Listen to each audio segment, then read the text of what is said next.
Y yo les invito a que levantemos nuestra mano derecha, nuestra Biblia con la mano derecha y digamos así: la palabra de Dios contenida en este libro es la verdad que acepto creer, es la enseñanza que me comprometo a seguir y es la esperanza que me atrevo a confesar. Nada me impide recibirla, nadie me evitará que la haga parte de mi vida y por ningún motivo dejaré de proclamarla. Estoy aquí para leerla, oírla y vivirla diariamente. Amén. Amén. Gracias.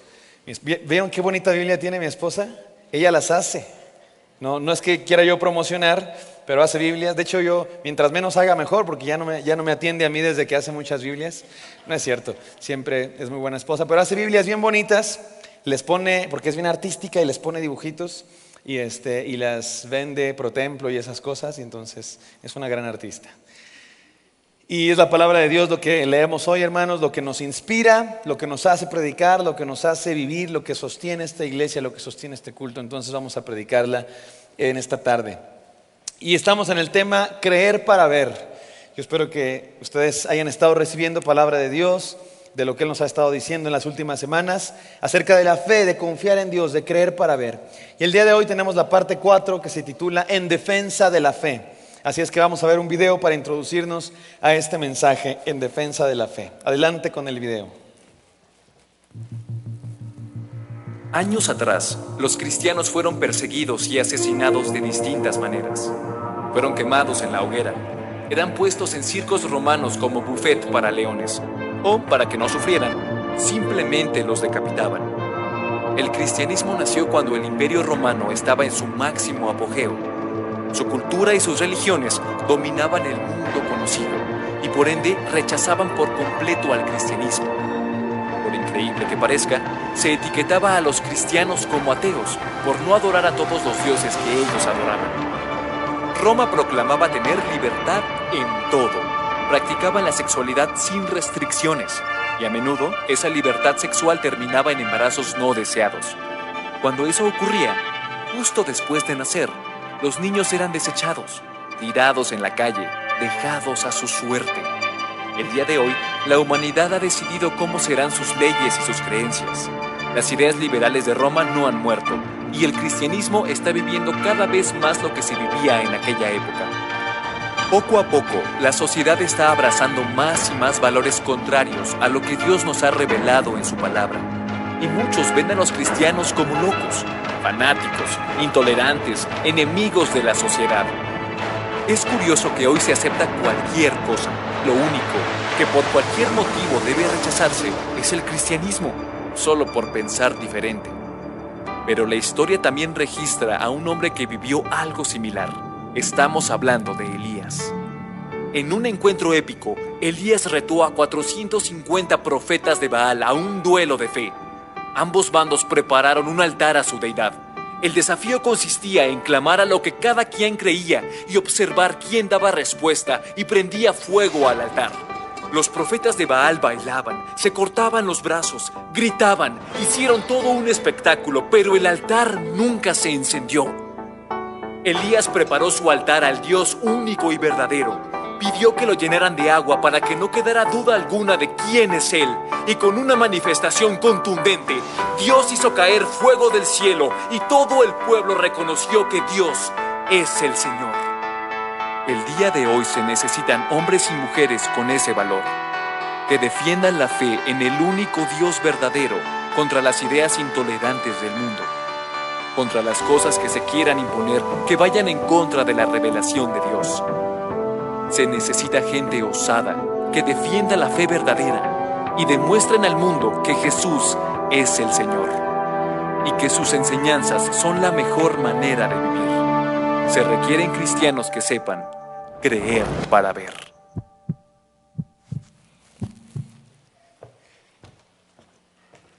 Gracias a Dios por este video que nos introduce a este tema, hermanos. Yo no sé si ustedes pusieron atención al principio del video que hablaba de las persecuciones de los cristianos, y no sé si ustedes piensan que es broma, es un cuento de hadas, es un mito, pero ustedes deben saber y debemos tener claro que es real. Si sabemos que eso pasaba de verdad. Mataban a los cristianos. O sea, cuando el cristianismo nació, en serio, piensen lo que eso significa. Te encarcelaban y te mataban por ser cristiano, por tu fe. Piensen lo que eso significa. O sea, solo por creer diferente, te llevaban a la hoguera, te decapitaban, te metían al circo romano para ser devorado por bestias o para pelear con gladiadores. Eso pasaba en realidad. Y el Imperio Romano, donde nació el cristianismo, era una situación terrible. Era una situación donde, porque piénsenlo ustedes, eran eclécticos los romanos. ¿Qué es eso de eclécticos? Que aceptaban todas las religiones.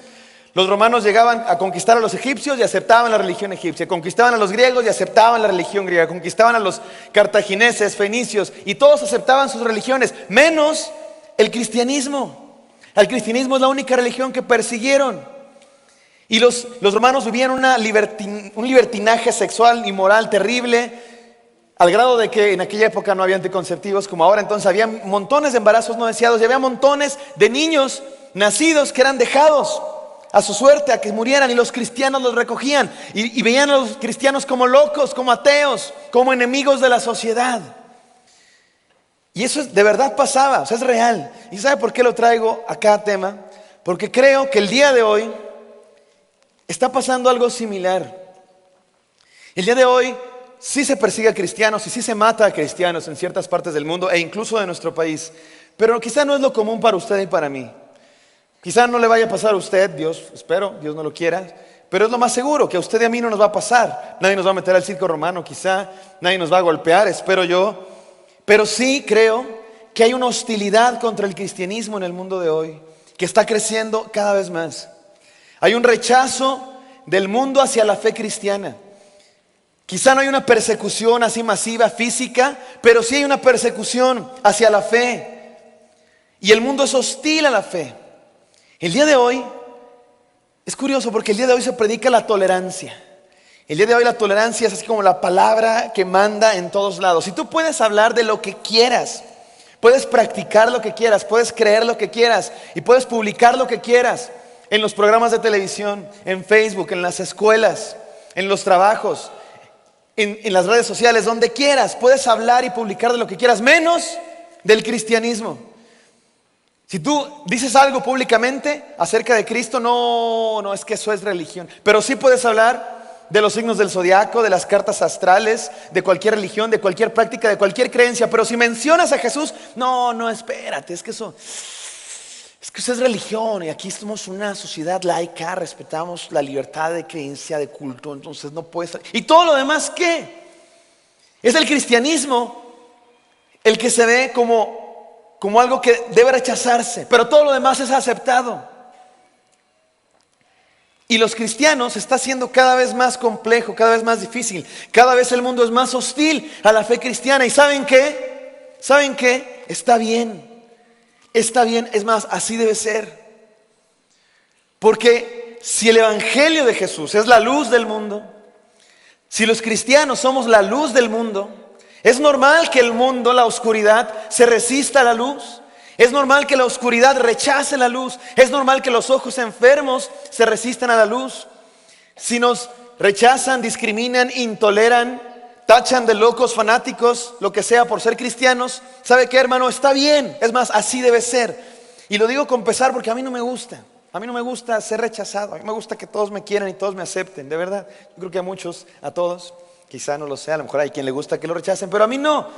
Tengo mi grupo de amigos que no son cristianos ahí en el teatro y a veces quisiera que no me vieran como el rechazado, como el intolerante, como el fanático religioso,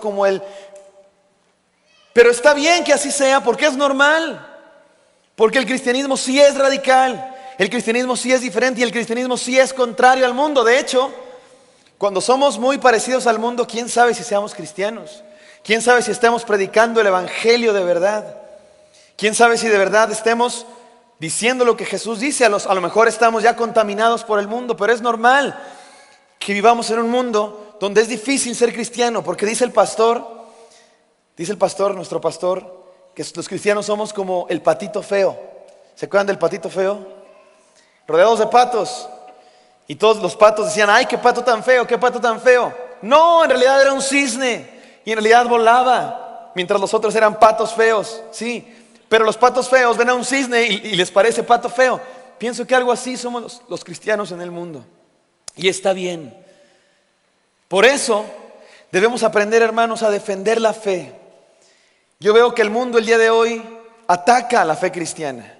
El mundo que acepta todo, lo único que no acepta es el cristianismo. Y la fe cristiana está bajo ataque. El obispo de la ciudad de Chicago, en Estados Unidos, una ciudad muy importante, y un líder religioso muy importante, dijo lo siguiente. Fíjense lo que dijo este líder religioso del cristianismo. Dijo: yo voy a morir en mi casa tranquilo. Mi sucesor, como líder religioso, quizá muera en la cárcel, porque cada vez las leyes de los países están más en contra de lo que cree la fe cristiana. Y su sucesor quizá muera mártir, perseguido, matado, no sé, es probable. No quiero que nos toque a ninguno de nosotros algo así, pero lo que sí nos toca, hermanos, es defender la fe, es enfrentar con valor al mundo, no para pelearnos, no para maltratar a nadie, no, para decir lo que es el cristianismo y para decir que lo creemos con verdad. Y de eso se va a tratar este sermón en esta tarde, hermanos, y para eso vamos a utilizar el ejemplo de un hombre en la Biblia que se llamó Elías. Hemos estado hablando durante varias semanas acerca de la fe, de ver al invisible, de creer para ver, y utilizamos varios personajes. El día de hoy le daremos un poco un giro a nuestro mensaje, aunque hablaremos de la fe, por supuesto, desde otro punto de vista, y utilizaremos a Elías. Entonces les invito a que vayamos a la Biblia. Vamos al primer libro de Reyes, capítulo 18, versículos del 20 al 24. Y les invito a que lo lean conmigo, está en las pantallas. Mientras tanto, les pido a dos diáconos, tenemos dos diáconos aquí que me ayuden a mover ese altar aquí al centro. ¿Se podrá? Tenemos dos diáconos, sí, hermano. René, por favor. Ahí viene el hermano Juan, gracias. Lo ponemos aquí en el centro mientras todos leemos la palabra de Dios, hermanos. Lean conmigo, por favor, primero de Reyes, capítulo 18, versículos 20 al 24, que dice así. Entonces Acab convocó a todos los hijos de Israel y reunió a los profetas en el monte Carmelo. Y acercándose Elías a todo el pueblo, dijo: ¿hasta cuándo claudicaréis vosotros entre dos pensamientos? Si Jehová es Dios, seguidle, y si Baal, id en pos de él. Y el pueblo no respondió palabra. Y Elías volvió a decir al pueblo: solo yo he quedado profeta de Jehová, mas de los profetas de Baal hay 450 hombres. Dénsenos pues 2 bueyes, y escojan ellos uno y córtenlo en pedazos, y pónganlo sobre leña, pero no pongan fuego debajo, y yo prepararé el otro buey y lo pondré sobre leña, y ningún fuego pondré debajo. Invocad luego vosotros el nombre de vuestros dioses, y yo invocaré el nombre de Jehová. Y el Dios que respondiere por medio de fuego, ese sea Dios. Y todo el pueblo respondió, diciendo: bien dicho. Amén. Oremos. Señor, que esta palabra sea propicia para lo que necesitamos en esta tarde, Señor, que nuestros corazones sean llenos por tu Espíritu Santo. Que nada te interrumpa, nada te estorbe, Señor, para dar tu palabra en esta tarde. Di lo que quieras, Señor, y úsanos a nosotros, siervos inútiles somos, Señor. Permítanos recibir tu palabra. En el nombre de Jesús, amén. Amén. Vamos a hablar sobre el profeta Elías, hermanos. Si yo quisiera, mire, hicimos bueno, yo no lo hice nuestro queridísimo hermano Pascual, escenógrafo profesional de esta iglesia, que es buenísimo. Le avisé apenas, creo que en la mañana, y lo hizo bien padre, no es cierto, desde ayer, pero de todos modos en pocos días, y está padrísimo el altar. Y lo que quiero con este altar, no vamos a sacrificar a nadie, no se preocupe. No, hay alguien aquí que se llama Isaac, ya de estar corriendo, ¿no? Corriendo por su vida. No vamos a sacrificar a nadie, no se preocupe usted. Solamente es un objeto que quiero que nos ayude, que nos imaginemos el momento que está viviendo el profeta Elías. Y para eso usted tiene que saber un poco de la historia que yo le voy a contar muy rápidamente. Usted sabe que este es el reino de Dios, es el pueblo de Dios. Después de David y Salomón se dividió el reino y tenemos 2 reinos, el reino del norte y el reino del sur. En el norte Israel, los dos eran malvados, los 2 reinos eran malvados, pero el reino del norte era más malvado todavía, era peor. Y en este momento donde Elías aparece, tenemos al rey Acab, uno de los peores reyes de la historia del pueblo de Israel. Era el pueblo de Dios, pero está teniendo reyes muy malos que no adoran a Dios.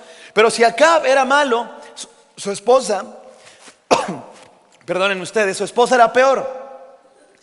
El nombre de esta esposa hasta es proverbialmente famoso como un nombre de una mujer mala, Jezabel. ¿Hay aquí alguna Jezabel? Levanten la mano todas las Jezabeles. No, claramente nadie se llama Jezabel porque nadie le pone ese nombre a sus hijas. De hecho, le ponemos ese nombre a las mascotas. Yo tuve una tarántula que le pusimos Jezabel.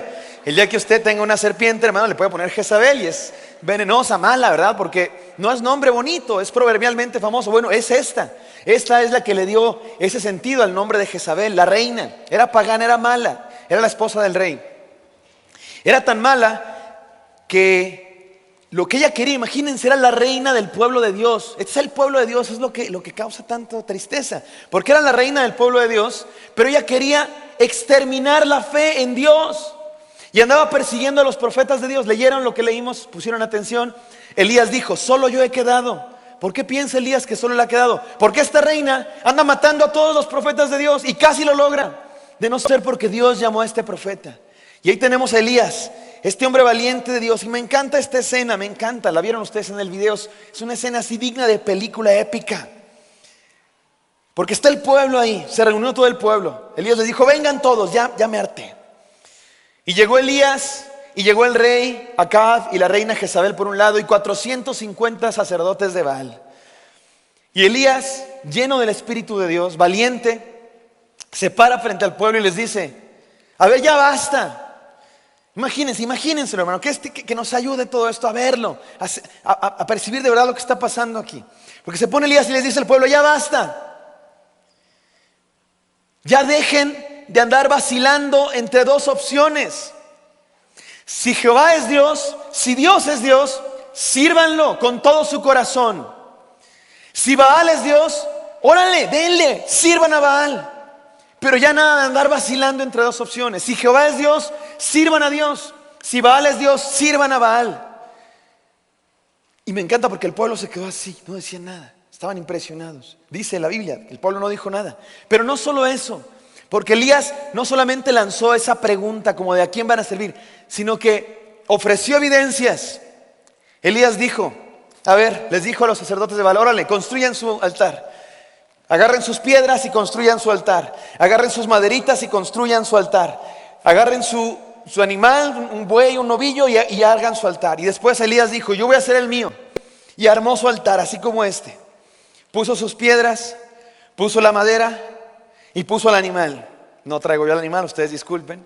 No me alcanzó el presupuesto. Y entonces dijo, y entonces aventó como reto. Dice Elías, órenle ustedes a su Dios y yo voy a orar al mío. Y el Dios que lance fuego del cielo, ese es Dios. Y aquello empezó, me imagino que empezó la música y todo el pueblo ahí cuchicheando, murmurando y unos diciendo, a ver, está padre, ¿no? A ver quién es Dios. No sé, ¿le gustan a ustedes los concursos de televisión? Nos gusta ahí a ver la gente concursar. Hagan de cuenta que estaba así el pueblo. Y empezaron los sacerdotes de Baal. Y dice que danzaban y bailaban y andaban dando vueltas alrededor del altar y se cortaban las venas. Agarraban piedras filosas y se cortaban las velas pidiéndole a Baal que lanzara fuego del cielo. Y Elías les decía, griten más fuerte, báilenle más fuerte, es Dios. A lo mejor está ocupado, a lo mejor anda en otros asuntos, grítenle fuerte. Y aquellos dice que desde la mañana hasta el mediodía danzándole a Baal y nada de nada. Los dioses falsos brillaron por su ausencia. Y después Elías no hizo grandes espectáculos, no bailó, no se rasgó las venas. Es más, hasta lo contrario, Elías dijo, échenle agua al altar. 7 veces llenaron con cubetas alrededor del altar agua para que nadie dijera, ay no, pues es que estaba seco. Y entonces pues ahí la fricción, pues, creó fuego. No, échenle agua, que nadie sepa, que no quede duda que este es Dios el que va a hacer este milagro. Y yo me imagino a Elías, no sé si estaba muy seguro de que Dios iba a hacer algo, pero yo me imagino así como que, Señor, pues ya les dije, no me dejes solo, no seas así, ¿no? Y empezó a orar, una oración sencilla, y cayó fuego del cielo, y todo el pueblo dijo, Jehová es Dios, Jehová es Dios. Y fue una gran victoria para Elías. Y yo quiero que pensemos esto, hermanos, que algo similar nos toca el día de hoy. Estamos en un momento así. Ya dijimos que estamos en un momento en el que todo se tolera, todas las religiones se toleran, todas las creencias, todas las prácticas se toleran, menos el Dios verdadero. Me molesta mucho porque mire, hermano, por supuesto que yo estoy a favor de la tolerancia, claro que sí. Es más, ¿saben ustedes que los cristianos somos los primeros que promulgamos la tolerancia religiosa y la libertad de expresión? Fue en los países cristianos donde primero se habló de las libertades individuales, de la libertad de expresión, de la libertad de culto. Es más, el primer ser humano que habló de libertad de culto en un sentido social y político. ¿Sabe usted? El primer ser humano que habló de libertad religiosa para todos, no solo para cristianos de varios tipos, no, para todos los cristianos, para los musulmanes, para los ateos, para cualquier religión. ¿Sabe quién fue el primer ser humano en la historia que habló de libertad religiosa para todos? Un bautista, un cristiano, Thomas Helwys, 1609. Por supuesto que los cristianos estamos a favor de la tolerancia y respetamos el derecho y la libertad de expresión. El problema es que los que dicen que votan por la tolerancia y que promueven la libertad, toleran todo menos a nosotros. Me molestó mucho en la semana, vi una marcha por ahí y qué bueno, sí, que se manifiesten y que expresen su libertad y lo que quieran, pero burlándose de los cristianos. ¿Vieron ustedes eso? Una marcha de orgullo de no sé qué cosa, expresando su libertad de expresión, qué bueno que la tengan, pero burlándose de los cristianos, burlándose de Jesucristo, diciendo cosas terribles de los cristianos. Nos llaman intolerantes cuando el mundo es el intolerante con el cristianismo. No el cristianismo, por supuesto, hay cristianos intolerantes, pero no, la mayoría no lo somos. Es el cristianismo al que no se tolera en el mundo. Y ahí está Elías enfrentando con valor a estos intolerantes, a estos perseguidores de la fe. Y no solo los enfrentó con valor, sino que mostró evidencias. Les dijo, bueno, está bien, ¿quieren ver quién es Dios? Vamos a ver quién es Dios. Vamos a mostrar las evidencias de quién es Dios. El que haga descender fuego del cielo, ese es Dios. Y el día de hoy yo quisiera hacer algo así, como lo que hizo Elías, hermanos. Porque necesitamos defender la fe. Y yo quisiera, el día de hoy va a ser un sermón, les aviso, a partir de este momento, va a ser un sermón algo diferente que lo que estamos acostumbrados siempre. Porque lo que yo voy a hacer aquí, yo voy a tratar de hacer algo como lo que hizo Elías.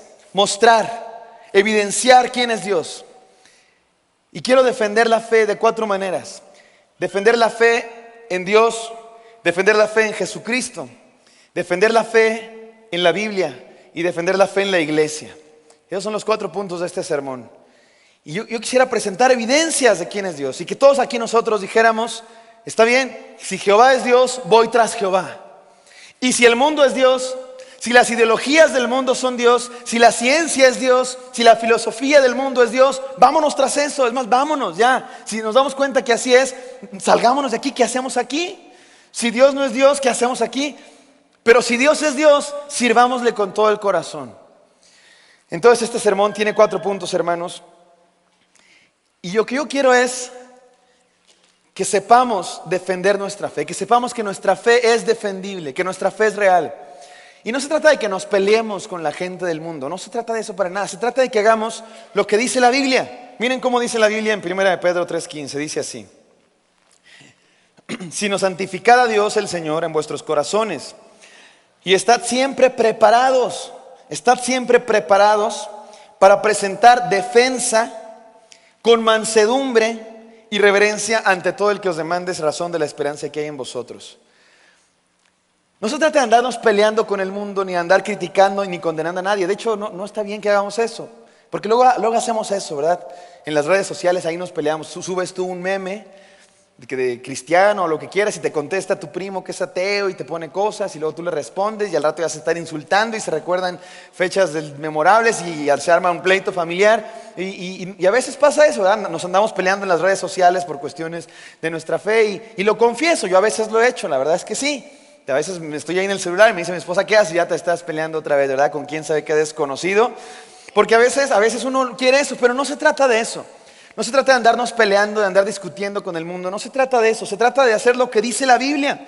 Que dice aquí que estemos preparados para presentar defensa con mansedumbre, por supuesto, con amor, con tranquilidad y reverencia. Y con razón de la esperanza que hay en nosotros. Defender la fe es presentar con mansedumbre y con razón por qué creemos lo que creemos. Es lo que hizo Elías. ¿Por qué creo que Dios es Dios? Dice Elías. Pues porque es verdad, miren cómo manda fuego del cielo. Y es lo que yo quisiera que hagamos el día de hoy, hermanos. Defender la fe, presentando con mansedumbre por qué creemos lo que creemos. Y que nosotros veamos que Dios es Dios. Y si Dios no es Dios, pues vámonos tras otros dioses, o tras otras cosas. Pero si Dios es Dios, que le sigamos con todo el corazón. Entonces, número 1, en defensa de Dios. Número 1, en defensa de Dios. El mundo hace sus altares a otras cosas y sus argumentos en contra de Dios. Voy a resumirlos en 4, quizá hay mejores, quizá hay otros, quizá se podrían decir de mejor manera, pero permítame resumirlos con estas 4 frases, los argumentos que utilizan la gente para no creer en Dios. Algunos dicen, es que no es importante si hay Dios. No es importante, o sea, si hay Dios o no hay Dios, pues cada quien que viva lo que quiera, cada quien que crea lo que quiera. ¿Cuál es la diferencia? No hay mayor problema. Hay quien dice, bueno, es que creer en Dios va en contra de la ciencia, hermano. Es algo que no es razonable, es algo que no es inteligente, perdón. O sea, hay quien dice, creer en Dios es mera superstición. O sea, pleno siglo XXI y sigues creyendo en Dios, mi hermano, por favor. O sea, ya vivimos en la época posmoderna, después de Darwin, después de Freud, después de tantos científicos, y tú me dices que sigues creyendo en Dios. O sea, ya vente al siglo XXI, hermano, deja de vivir en las cavernas, por favor. Hay gente que dice es que no hay argumentos, no puedo, no hay evidencias, no existen evidencias, hay argumentos para creer en Dios. Vamos a responder a estos argumentos uno por uno. Número 1, el que dice no es importante si hay Dios. Si hay Dios, hermanos, si Dios es real, es lo más importante del mundo, ¿cómo no va a ser importante? Hay una gran diferencia en un mundo sin Dios que en un mundo con Dios. Mire, supongamos que no hay Dios. Supongamos que Dios no es real, que es un invento, que nuestro amigo imaginario lo vemos nosotros y nomás es cuestión de nuestras emociones, pero no es cierto. Si no hay Dios, el mundo no tiene sentido, no tiene sentido. Es nomás coincidencia, azar, accidente. No hay sentido real. Tu vida, si Dios no existe, tu vida no tiene ningún sentido real, objetivo. No tiene. Eres un producto del azar, eres accidente. Nadie te creó, nadie pensó en ti cuando estaba creando. Eres un accidente, obra de la casualidad. Y eso no significa que los ateos no puedan tener sentido en su vida. Por supuesto, los ateos, los que no creen en Dios, encuentran sentido en su vida en diferentes cosas. Pueden encontrar sentido en su vida usted mismo. A veces encuentra sentido en otras cosas que no son Dios. Y puedes buscar el sentido de tu vida en el fútbol, en la carrera, en un trabajo, en la familia, en lo que tú quieras. Y es cierto, puedes hacerlo. Pero no es real, es una ilusión. Tú te lo inventaste. No hay nada que te diga que eso sea y no otra cosa. Bien pudiste escoger otra cosa y no depende nada más que de ti, de tus gustos.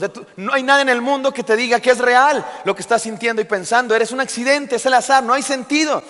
Sin Dios, el mundo no tiene sentido, y con Dios, el mundo tiene sentido. Hay una gran diferencia. Por supuesto que es la pregunta más importante para todo ser humano. Y hay gente que vive como si no importara, como si no... No, sí es muy importante. Si Dios existe, tienes propósito, eres amado. Eres pensado por alguien, hay alguien que te creó con un propósito. Y creo que Dios existe, así es que es verdad. Número 2, hay quien dice, es que creer en Dios va en contra de la ciencia. Creer en Dios va en contra de la ciencia, es que eso no es inteligente, no puedo creer en Dios. No quiero entrar demasiado en esa discusión, porque ni soy científico ni nada, pero déjenme leerle una lista de científicos que creen en Dios. Una lista de científicos, algunos de ellos premios Nobel, algunos de ellos renombrados en las más grandes universidades del mundo, Harvard, Oxford, de Estados Unidos y de Inglaterra, y de las mejores universidades de todo el planeta. Científicos renombrados que creen en Dios o que dicen que la ciencia no excluye la creencia en Dios.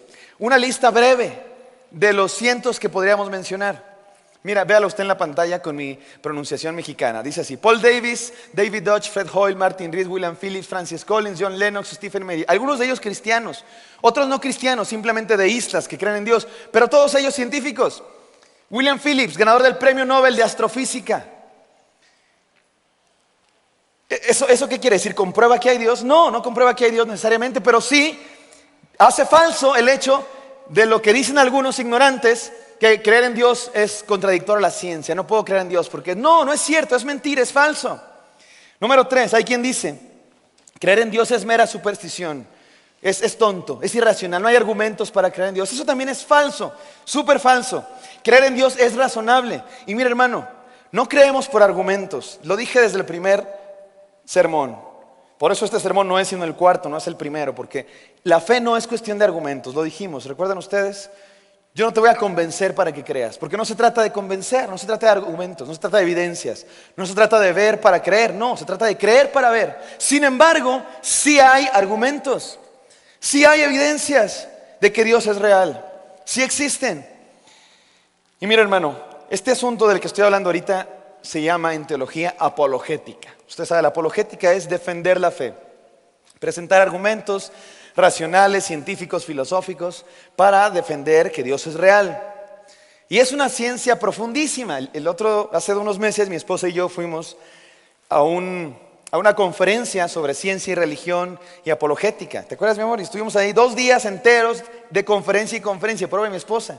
Mi esposa ya estaba con ganas de, ¿por qué me casé con verdad? Porque yo también, la verdad, no de eso, sino de las conferencias, porque había veces que uno ya no entendía nada. Ahí cuando pasaban los científicos y te empezaban a hablar de las moléculas, yo sí dije, mi amor, vámonos por un Burger King, porque no estoy entendiendo nada. Pero otras estuvieron padrísimas, y argumentos, y horas, y eso pasa, y eso eso existe. Es toda una ciencia, toda una disciplina. Yo no pretendo con ustedes ahorita darles todos los argumentos que existen, ni mucho menos. Ni soy científico, ni filósofo, historiador, sí. Pero aparte esto es un sermón, no es una conferencia de nada. Lo único que quiero decirles, hermanos, es que existen argumentos. Y permíteme decirle 2 de los muchos que existen.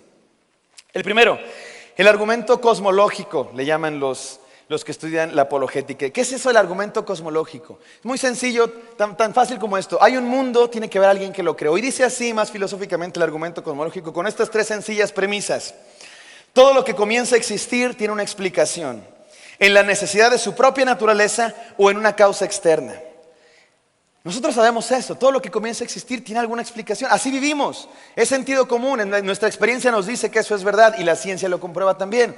Tú no vas por la vida caminando ahí en, Avenida Insurgentes, bien feliz al trabajo, ya vas tarde, vas rápido y de repente aparece de la nada un bocho amarillo, ¿no? Así de la nada, apareció. No, eso no pasa nunca y tú sabes que no pasa nunca. Y la ciencia sabe, y todo el mundo sabe que eso no pasa. Tú no estás en tu cuarto viendo la tele y de repente aparece ahí lo que tú quieras, el Rey León, un conejo. Ayer vi el Rey León y entonces aparece de la nada. No, eso no pasa y todos sabemos que así es. Cuando tú ya estás por salir a tu casa y se te hace tarde, no encuentras las llaves del carro y tú dices, magia, desaparecieron. Y las andas buscando como loco y tú dices, hace 2 minutos las tenía en mi mano y ya no están. ¿Y qué es lo primero que piensas? Magia, ¿verdad? Desaparecieron. No, dices, en algún lugar las dejé. Y finalmente te das cuenta, las dejaste en el refri cuando fuiste a sacar el Yakult y ahí dejaste tus llaves y ya están todas frías las llaves, ya no entran al carro. ¿Por qué te pasa? Porque hay una explicación para las cosas. Así funciona el mundo, simplemente. Lo que comienza a existir tiene una causa. Segunda premisa de este argumento. El universo comenzó a existir. Por lo tanto, pero su explicación no puede encontrarse en la necesidad de su propia naturaleza, sino que tiene que buscarse fuera. El universo comenzó a existir. Eso es algo, hermanos, que los más ateos lo dicen. El universo existe y comenzó a existir. Hasta los más ateos aceptan que el universo comenzó a existir. Los científicos hablan del Big Bang, ateos, cristianos, todos hablan de ¿qué es el Big Bang? El Big Bang dice lo que la Biblia dice, que en un punto en la historia todo comenzó a existir. Que el universo no es infinito hacia el pasado. Un universo que ha existido siempre es lógica y científicamente imposible. Lógicamente porque tú no puedes pensar en un infinito hacia el pasado. Si tú piensas en un infinito hacia el pasado, simplemente nunca llegas al presente. Es un sinsentido. El tiempo no puede ser infinito hacia el pasado, tienes que comenzar para que llegues a un presente. Si existe el presente, quiere decir que el tiempo comenzó a existir en un punto en la historia en específico. Y científicamente imposible porque todos los científicos reconocen que el universo comenzó a existir, que el universo está en expansión. Y si está en expansión, quiere decir que esa expansión comenzó, porque tú no puedes retroceder la expansión del universo por siempre. Tiene que llegar a un punto donde todo empezó. Entonces, tanto la ciencia como la lógica y la filosofía aceptan que este universo comenzó a existir y llegamos a la tercera premisa. La causa de este universo debe encontrarse fuera de este universo. No puede crearse a sí mismo este universo, porque antes de crearse no existía. Y si no existe, ¿cómo se puede crear a sí mismo si no existe todavía? Tiene que existir primero para poder hacer cualquier cosa. La causa de este universo tiene que encontrarse fuera de este universo. Y esa causa tiene que ser no creada, porque este universo es creado. Y si la causa está afuera, tiene que ser no creado, no causado, extremadamente poderoso y personal. ¿Por qué personal? Porque solo las personas pueden tomar decisiones. Y este universo es claro que fue creado por una decisión en un punto en la historia. Un ser no creado, no causado, extremadamente poderoso y personal. ¿Sabe cómo le llamamos eso los cristianos? Dios. Y el segundo argumento es el argumento del ajuste fino. Esto es una realidad, esto no es un argumento teológico ni nada, es una realidad. Es una situación de la naturaleza. Y yo quisiera, para que entendamos qué es esto, quisiera piensen ustedes en una consola, esa consolota ahí, piensen en 1000 de esas consolas con 1000 botones, miles de botones. Y cada uno de esos botones es una de las condiciones necesarias para que este universo esté ordenado y para que este universo tenga vida y para que este universo tenga orden. Y cada una de esas condiciones tiene que estar milimétricamente ajustada. ¿Y sabe usted? Para que este universo tenga orden, para que este universo exista la vida, hay miles de condiciones necesarias. Miles. No son 3, así como que tú digas, ay, sí, el sol, el agua y el aire y ya hay vida. No, son miles de condiciones necesarias para que la vida exista. Miles. Las constantes de la naturaleza, que los científicos no entienden por qué. Entienden cómo son, pero no entienden por qué son. ¿Por qué la gravedad no es un poquito más rápida o un poquito más lenta? ¿Por qué la velocidad de la luz? No sabemos por qué, solo sabemos que así es y punto. Y las condiciones necesarias para la vida.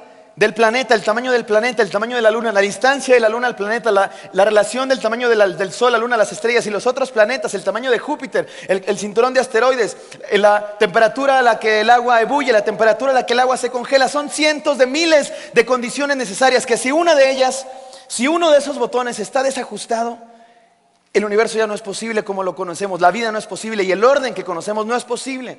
Cientos de miles de condiciones necesarias ajustadas milimétricamente. Esto no es un argumento, esto es una realidad. Así es el mundo. El argumento es que eso parece diseñado, no parece probabilidad. Porque mire, no es una cuestión de probabilidad.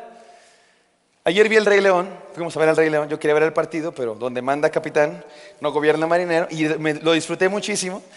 Y estaba el mandril, ¿cómo se llama? Rafiki, un chango, imagínense tú un chango, Rafiki, el Rey León o ¿cómo se llama mandril, o el chango que usted quiera, un capuchino, un chimpancé, un gorila, tu primo, el que tú quieras, y lo pones frente a una computadora o frente a una máquina de escribir, y ahí está este changuito, y lo pones y empieza a teclear así al azar, pues es un chango. Y empieza a teclear al azar, pues a lo chango, a lo menso, o sea, no estoy diciendo nada, al azar, es probabilidad. ¿Cuándo crees que ese chango termine de escribir las obras completas de Shakespeare? ¿Cuándo? ¿En cuántos millones de años? ¿En cuántos billones de años? ¿En cuántos trillones de años? Nunca, porque no es una cuestión de probabilidad, no es una cuestión de estadística. Por supuesto, hay una probabilidad, una estadística, debe ser un número extremadamente grande, pero no es una cuestión de probabilidad. Las obras de Shakespeare es muy claro que es una cuestión de mente creadora, es una cuestión de voluntad, de decisión, de alguien pensó estas palabras. El universo, hermanos, es más complejo que las obras completas de Shakespeare. Hay 1000 ejemplos de eso y no les puedo dar todos, les doy uno. El ADN, nuestro ADN es información y nuestro ADN tiene más información que las obras completas de Shakespeare. No puede ser producto de la probabilidad o de la casualidad. Es claro que hay una mente, un diseño detrás de todo eso. Es obvio que así es. El orden del universo y la vida apuntan a un diseñador, a un diseño inteligente, porque sobre todo este punto de la información. El mundo tiene información, tienen código. Es como si tú sales a ver las nubes con tu enamorado o enamorada. Y estás viendo las nubes y ¿te gusta encontrarle formas a las nubes? Es bonito, ¿verdad? Encontrarle formas. Mira, ese tiene forma de ¿qué te gusta? De jabalí. Ah, sí, qué padre. Ese otro tiene forma de, mira, ese parece la Torre Eiffel. Ah, estás bien enamorado viéndole formas a las nubes. Muy bonito. Pero de repente las nubes ya no son formas amorfas a las que tú le encuentras sentido, sino es un mensaje para ti. Imagínate que dice tu nombre, ¿cómo te llames? ¿Qué te gusta? Anastasia. Y dice ahí, Anastasia, te amo. Y en ese momento tú sabes que algo cambió. Ya no es nada más algo que tú le encuentras sentido. En ese momento es una información, un mensaje que tiene interpretación. Y eso significa que alguien lo puso ahí. Y son 3 palabras, Anastasia, te amo. Y tú sabes que alguien lo puso porque es información. Bueno, el mundo está lleno de información. En el ADN, en todas clases de vida, en el mundo hay códigos. No es solamente una cuestión de probabilidad, es una cuestión de diseño. En conclusión, hermanos, no hay nada más razonable e inteligente que creer en Dios. Contra los que dicen que creer en Dios no sirve, no importa, no es inteligente, es mentira, es falso a todas luces. Las evidencias demuestran que es inteligente creer en Dios, que es la mejor decisión que puedes hacer. Número 2, en defensa de Jesucristo, creer en Jesucristo. También es lo más importante que hay. Miren cómo dijo C.S. Lewis, un ateo, era ateo, por esas mismas razones que ya dijimos. Y se convirtió al cristianismo y dijo lo siguiente: si el cristianismo es verdadero, es lo más importante que hay. Si el cristianismo es falso, no tiene ninguna importancia. Pero no existe manera de que el cristianismo sea más o menos importante. Hermano, te lo quiero decir a ti de verdad con todo el corazón. No puedes hacer de Cristo una parte de tu vida. Así como, sí, Cristo sí es buena persona, es un buen maestro. A mí me gusta orar en las noches, está padre, está bonito. No puedes. No. Digo, si puedes, pero no está bien. Porque si el cristianismo es verdadero, es lo más importante de la vida. Si el cristianismo es verdadero, Dios es el creador, el que te dio vida, el que sabe cómo funciona la vida. Si el cristianismo es falso, vámonos ya. Si el cristianismo no es verdadero, ¿qué hacemos aquí, hermanos? Cantando, tocando como por algo que es mentira. Vámonos, ya cada quien a sus casas y no sé, vamos a ver el Rey León otra vez, que estuvo bien padre, o lo que sea, ¿qué les parece? Pero no, es verdadero. Y permítanme explicarles por qué pienso que creer que Jesús es verdad es de lo más inteligente que puede hacer uno. Primero vamos a ver qué dicen los otros, qué dice el otro altar, el altar del mundo, los argumentos del mundo. Dicen, no, es que Jesús nunca existió, Jesús es un mito. Jesús es un invento de la iglesia para controlarnos, dicen algunos, ¿verdad? No, es que la iglesia inventó eso de Jesús pues, para tenernos a todos controlados, pero no, yo ya descubrí la verdad y ya no me controlan a mí. Hay quien dice, bueno, no, sí, Jesús fue un buen hombre, Jesús fue un buen hombre, un buen tipo, un buen maestro, pero no fue hijo de Dios ni para nada. Hay quien dice, no, Jesús nunca resucitó, o sea, sí existió y todo, pero no, para nada, resucitó Jesús, pues, ¿qué pruebas ofreces de ello? No existe.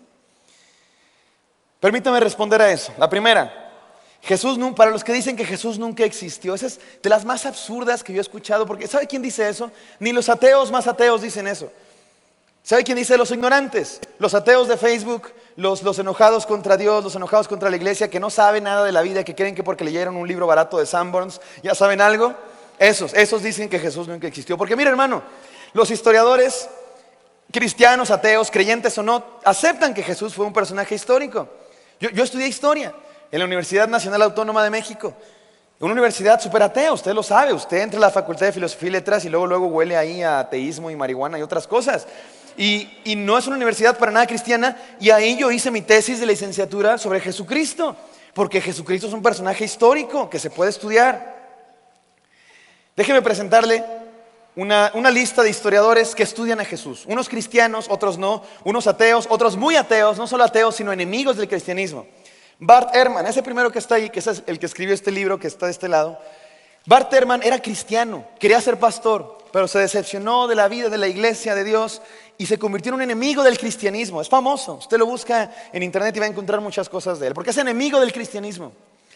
Pero él escribió un libro entero dando evidencias de Jesucristo como personaje histórico. Este enemigo del cristianismo, él no cree en Jesús, pero él sabe que Jesús fue un personaje histórico. Y luego muchos otros, James Dunn, Maurice Casey, Paula Fredrickson, E.P. Sanders, Gerd Eisen, Rafael Aguirre, etc.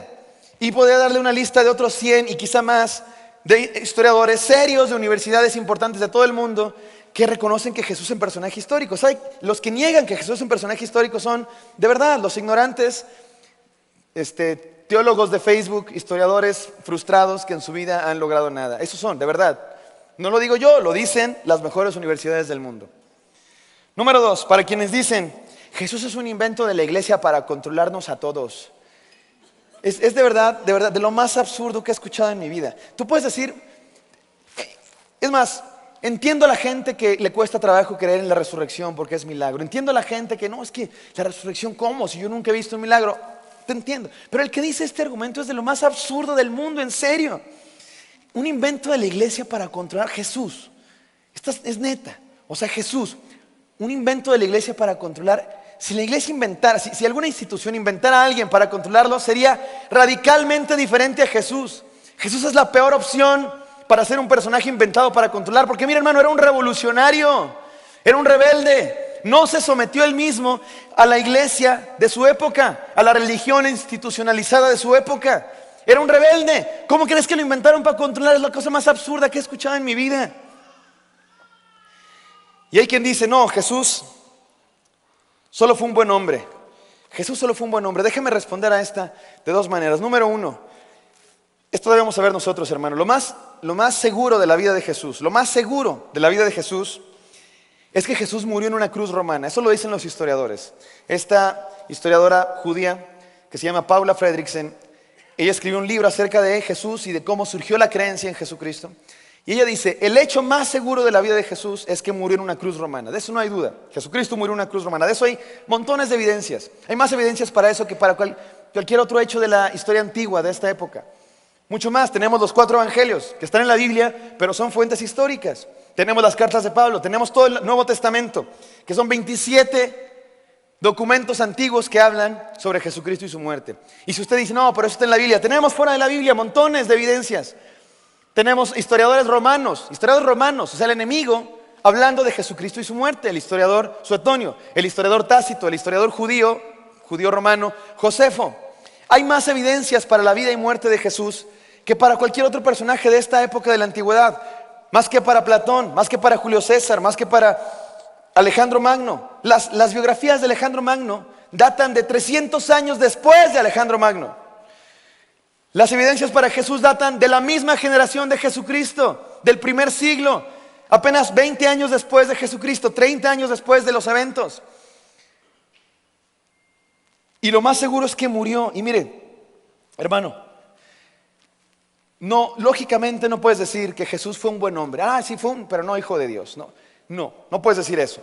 Puedes decir una de dos. O fue un lunático, mentiroso, loco, o pésimo maestro, o fue lo que sus discípulos decían de él.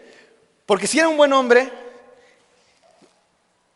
no puede ser. ¿Cómo es que sus discípulos entendieron que él era el Hijo de Dios? Porque sus discípulos, los que lo escucharon hablar, los que estuvieron con él, llegaron a la conclusión de que era Hijo de Dios, de que era el Verbo encarnado, de que era la revelación de Dios.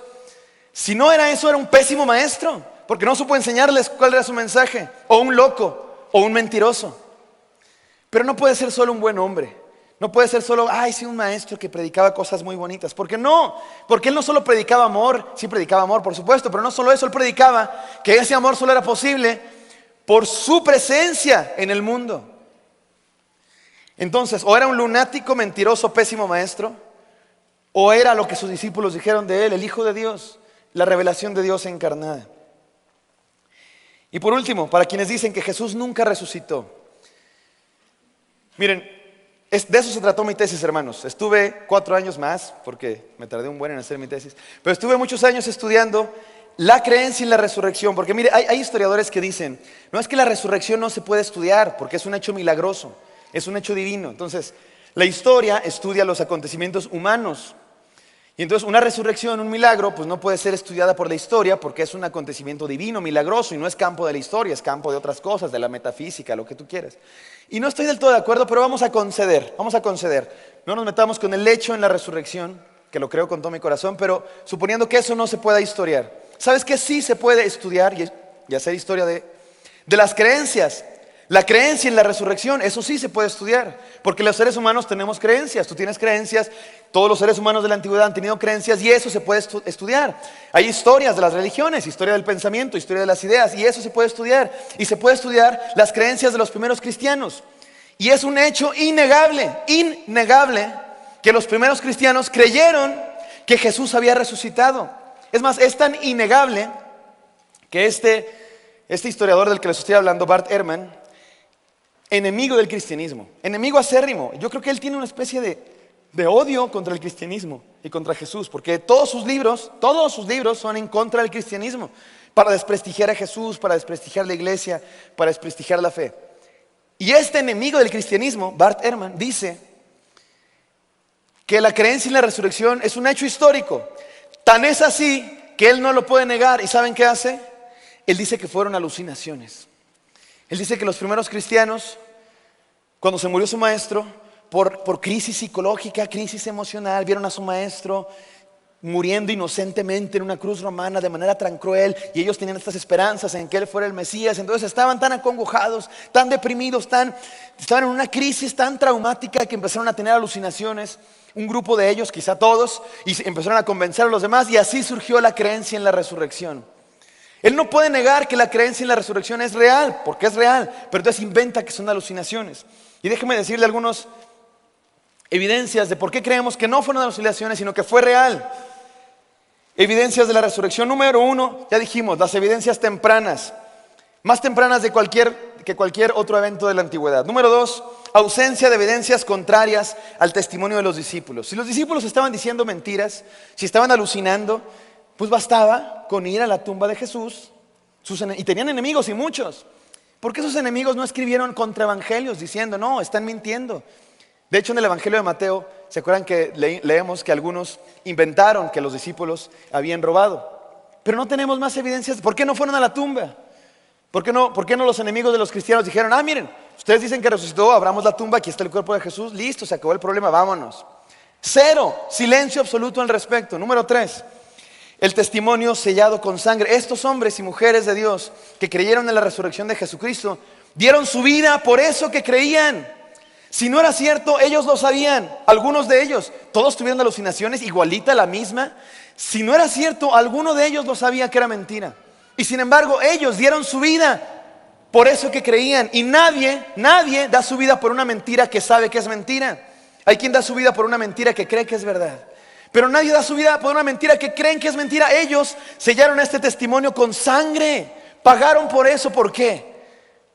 ¿Por alucinaciones que tuvieron? ¿Por una cosa que inventaron que les pasó y dieron su vida por eso? No. ¿Por qué dieron su vida por eso? Porque era lo más importante de la vida. Jesucristo, el Hijo de Dios entre nosotros.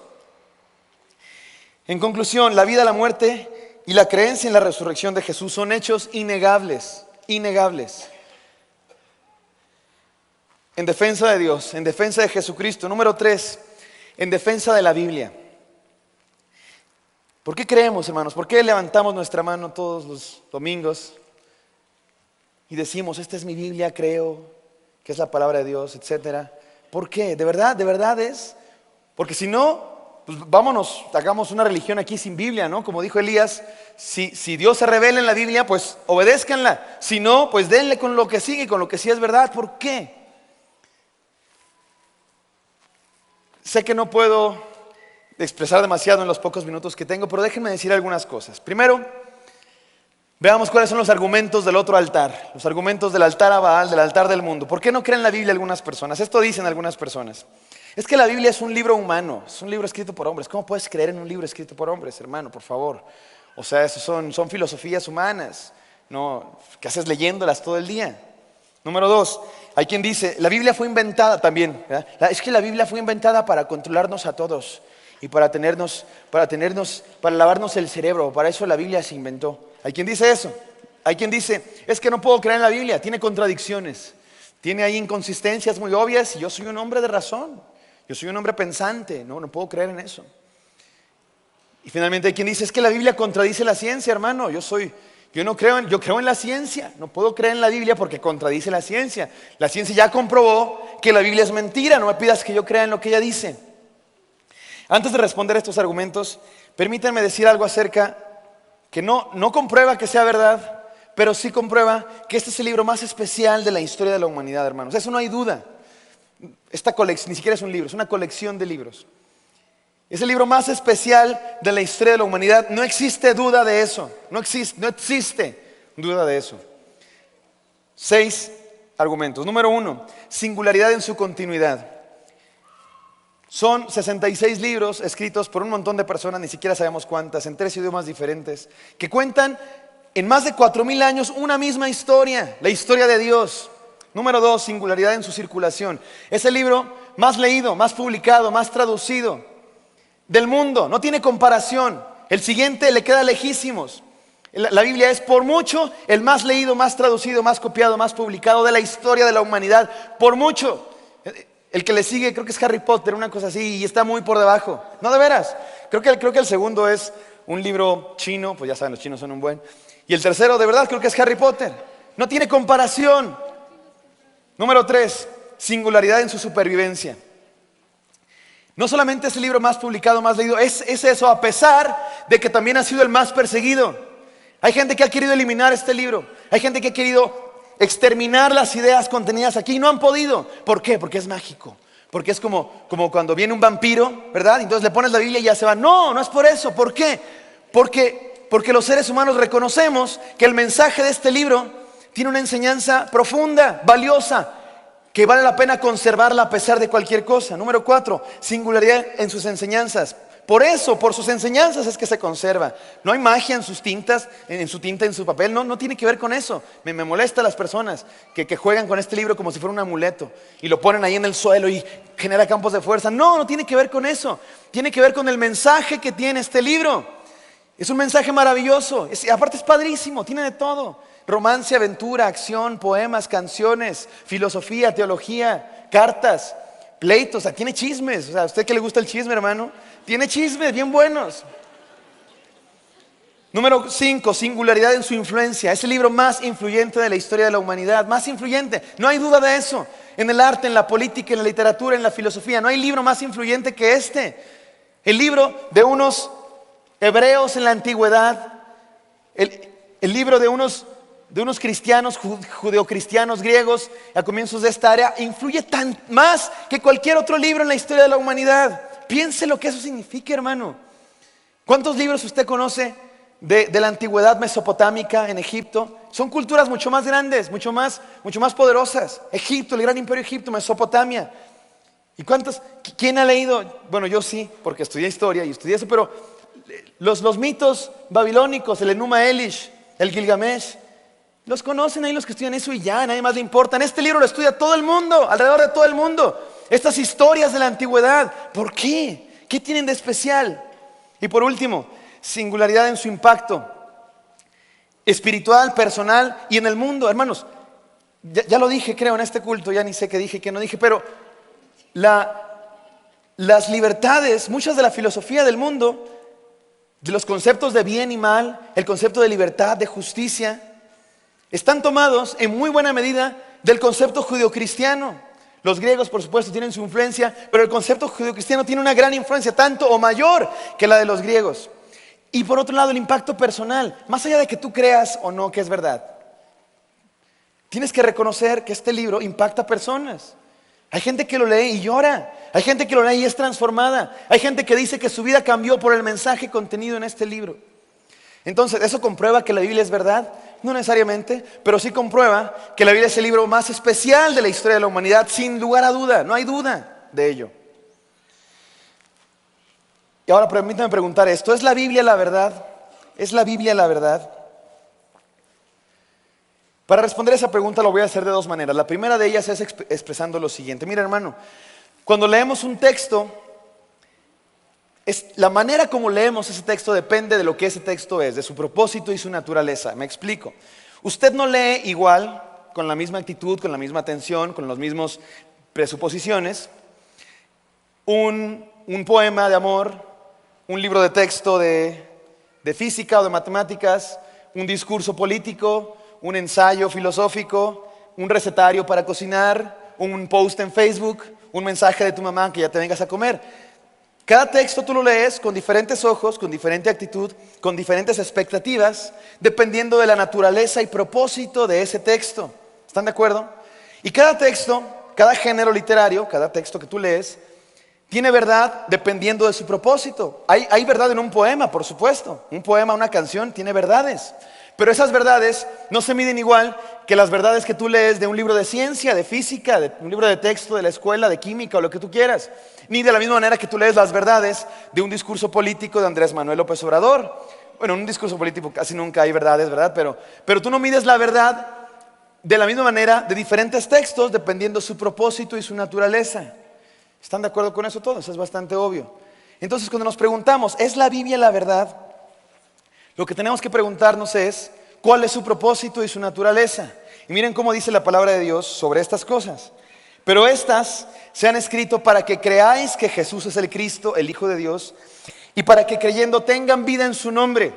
El propósito de este libro es que conozcamos a Jesucristo y que creamos Ese es su propósito, esa es su naturaleza. En eso no se equivoca, en eso es infalible, en eso es inerrante.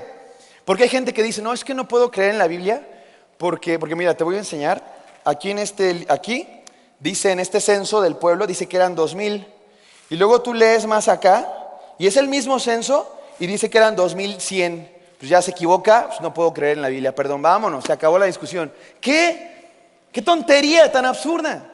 Porque mire, como esas inconsistencias hay muchas en la Biblia, yo lo sé, usted cree que no lo sé, las he leído muchas veces. Por un lado, pueden ser simplemente redondeos de números. En un lado están redondeando y ya. En otro lado tiene otro tipo de explicación. Pero a fin de cuentas, lo que importa no es eso, porque la Biblia no es un libro de ciencia.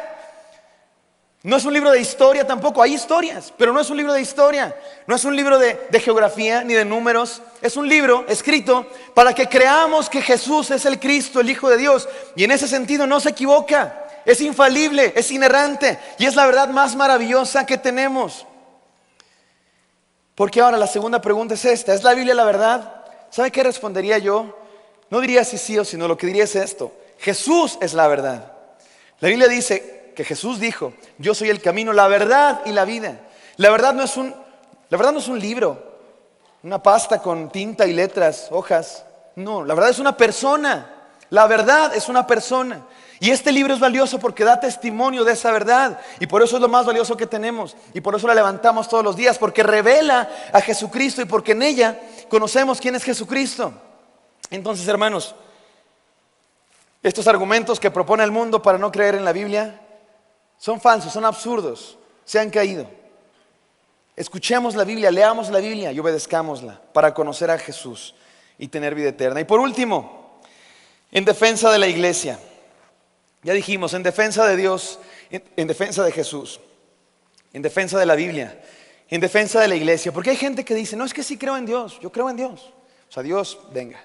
Jesucristo también, Jesús, buen tipo, buenas enseñanzas, padrísimo. La Biblia muy bonita, muy bonita. Yo leo los salmos y mira, me da una paz y todo padrísimo. Oye, la iglesia, ¿por qué no vas a la iglesia? No, es que la iglesia, ahí sí entramos.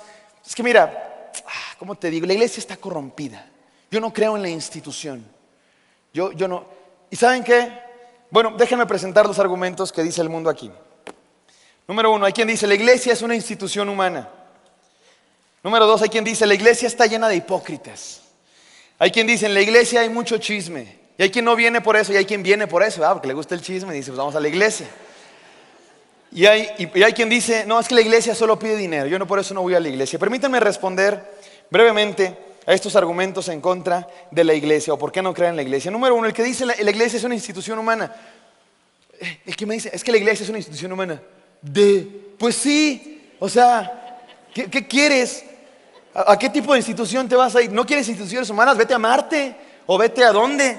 Por supuesto que es humana, pero no solo es humana, y la Biblia lo dice claramente. Y cualquiera que niegue esta verdad está negando la verdad de la Biblia y la verdad revelada en Dios, y tiene que hacer otra religión, pero ya no cristianismo, porque el cristianismo está sostenido en el hecho de que la comunidad es el cuerpo de Cristo.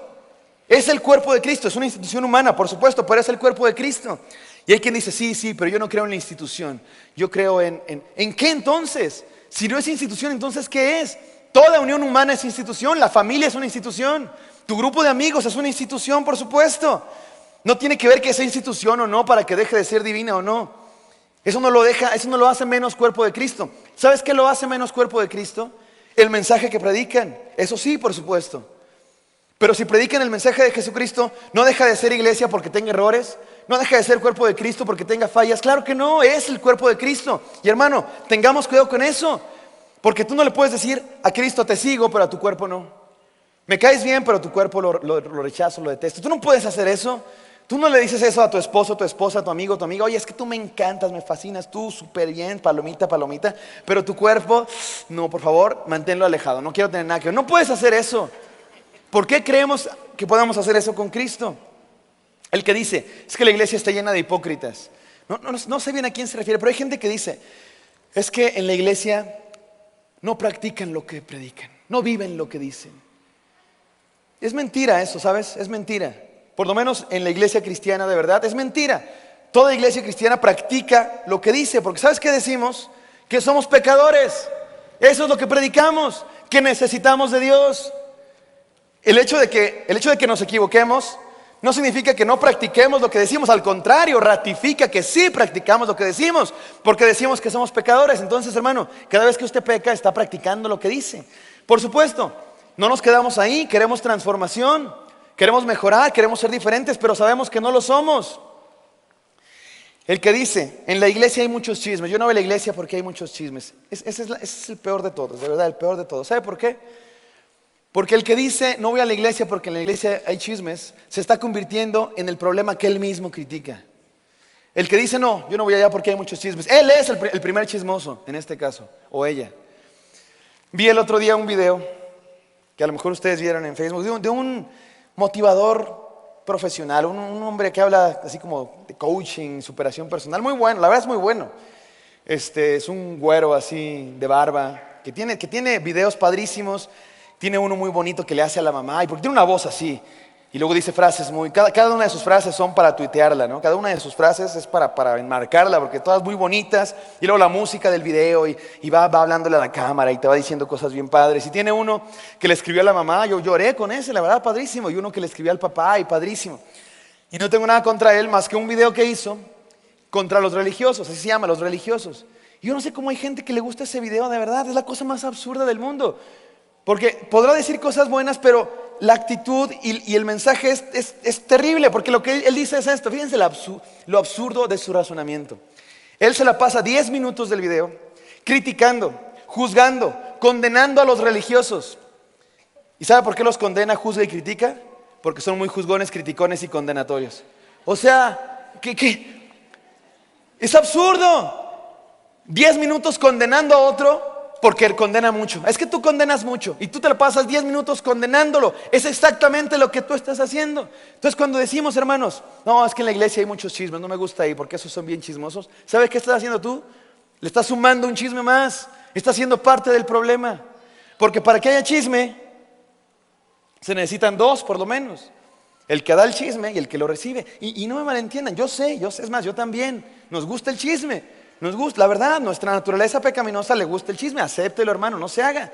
La verdad, nos gusta, nos empiezan a hablar mal de alguien, es como, ¿qué pasó? Hasta como que salivamos, ¿no? Es como, a ver, pásame el café. ¿Cómo crees que hizo? No, sí, yo ya sabía, se le notaba. Nos encanta hablar mal de las personas. Como que hasta saber cosas buenas de otros, como que hasta nos decepciona. ¿Todo le está yendo bien? Sí. ¿Súper feliz en su matrimonio? Sí. Está bien, pues nos da tristeza, ¿no? Pero nos enteramos que tiene problemas. ¿Cómo crees? Sí, no, sí, es que él siempre fue así, desde chavito era así. Y nos gusta el chisme, nos gusta saber cosas malas de las personas. Pero hermanos, el que dice de la iglesia que no va porque son chismosos es el primero de ellos. Y sí es cierto, se debe acabar el chisme en las iglesias. ¿Cómo me gustaría? No saben cómo me gustaría que se acabara el chisme en la iglesia. Me encantaría. Y se necesita gente que es valiente para que se acabe el chisme, porque no es fácil que lleguen contigo con un chisme y tú digas, no quiero escuchar eso, no me hables mal de esa persona. Por más mal que me cae, no me hables mal de esa persona, porque no sé, ¿cómo sé que lo que me estás diciendo no me edifica, no me ayuda, no me da nada, no me añade, al contrario, me resta? Y además, en cada chisme siempre hay dos versiones. ¿Tú cómo sabes que no esa versión ya está muy tergiversada? ¿Por qué no escuchas la versión del otro, del que estás hablando a sus espaldas? ¿Cómo sabes que no hay razones para explicar por qué hizo lo que hizo o por qué dijo lo que dijo? Y cuando se trata de la iglesia, hermanos, no debe pasar, no debemos ser así. Cuando nos hablen mal de la iglesia, debemos poner un alto. ¿Por qué me hablas mal de la iglesia que yo soy también? Yo soy la iglesia. Porque se dicen muchas cosas y me da mucha tristeza porque muchas cosas se dicen de la iglesia. Se dice por ahí, no, es que de esta iglesia se ha escuchado decir, es que ahí expulsan a la gente. Ya no voy ahí porque los están expulsando y los corren. Jamás ha pasado eso en esta iglesia, jamás. Si alguien te dice que ha sido expulsado de esta iglesia o que a alguien expulsaron, es mentira, eso nunca ha pasado. Jamás en la historia de esta iglesia, por lo menos desde que yo recuerdo y existo, ya hace mucho, como 30 años, no ha pasado nunca. Ha habido disciplinas, por supuesto, pero una disciplina no te corren. Te dicen, oye, estás haciendo esto mal, mejoras y pues hablamos. Pero no te corren. Es más, en esta iglesia no existe tal cosa como excomulgar, no existe. Pero a veces nos creemos y empezamos a pensar, ay, no, es que los de la iglesia son... ¿Sabes quién critica la iglesia? ¿Sabes quién critica la iglesia? El que no es la iglesia. Si tú eres la iglesia y criticas a la iglesia, te estás criticando a ti mismo porque tú eres la iglesia. Somos el cuerpo de Cristo nosotros. Y por último, hay quien dice, es que la iglesia pide dinero, por eso no creo en la iglesia. Y ya no me queda tiempo, así es que voy a ser muy breve. Pero hay muchas cosas que yo podría decir, y una de ellas es que sí es cierto. Es triste porque sí pasa.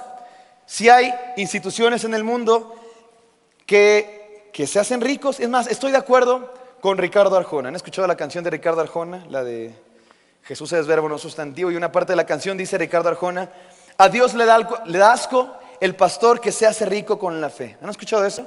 Siento feo porque yo quiero ser pastor, pero es verdad. A Dios le da asco el pastor que se hace rico con la fe. Sí es cierto.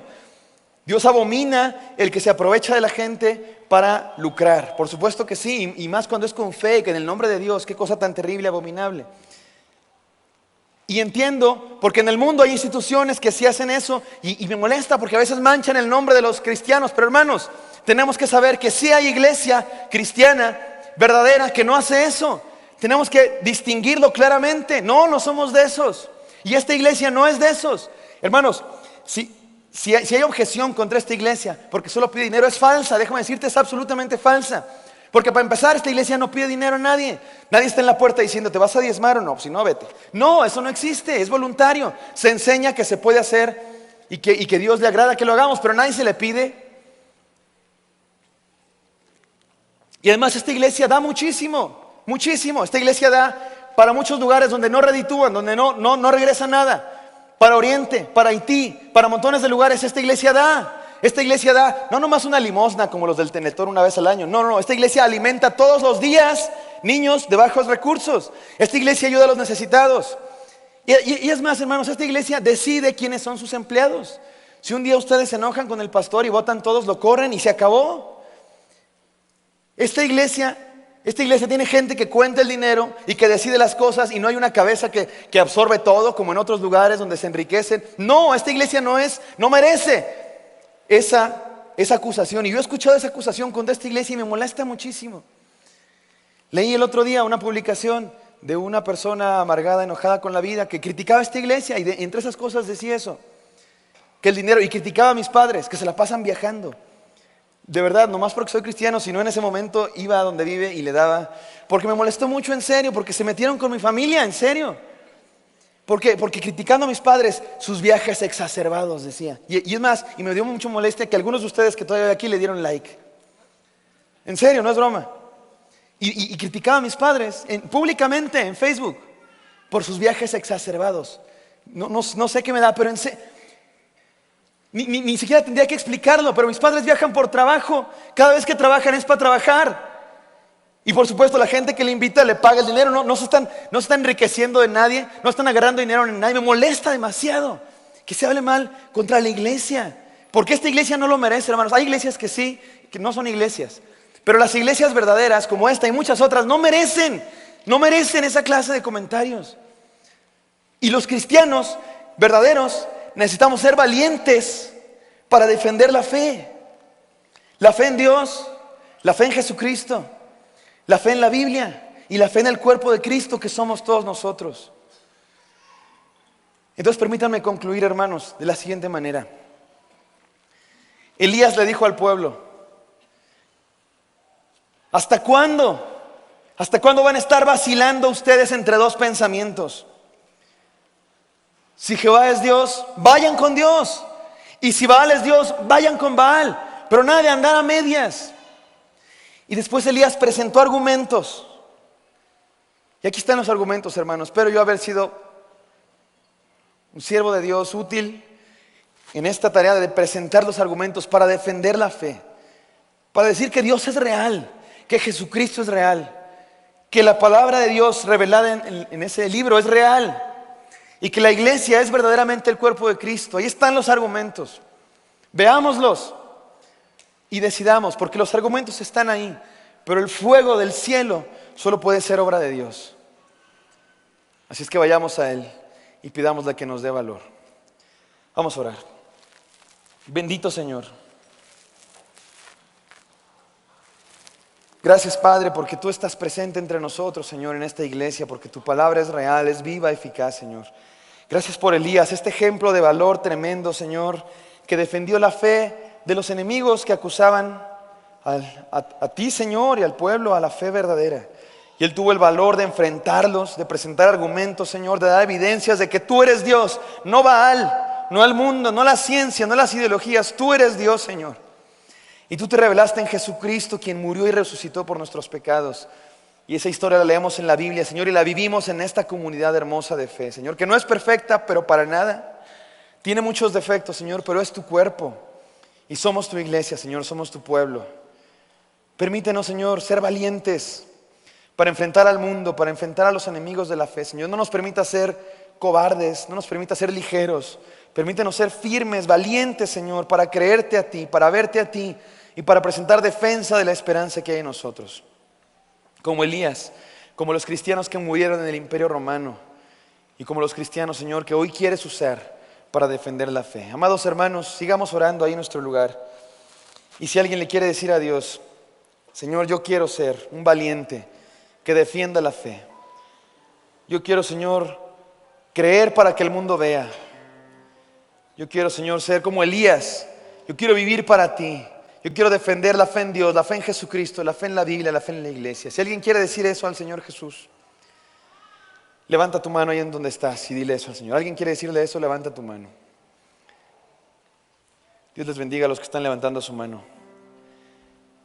Pueden bajarla. ¿Alguien más quiere decirle esto a Dios? Señor, queremos ser valientes que defiendan la fe. Levanta tu mano ahí en tu lugar. ¿Alguien quiere decirle eso a Dios? Dios les bendiga. Dios les bendiga. Pueden bajar su mano. Aquí está tu pueblo, Señor, nos presentamos delante de ti. Permítanos, Señor, defender la fe, salir de este lugar, Dios, con el corazón lleno, Señor, de tu espíritu, de tu fuego, Señor, que nos permita ver para que el mundo crea. En el nombre de Jesús, amén.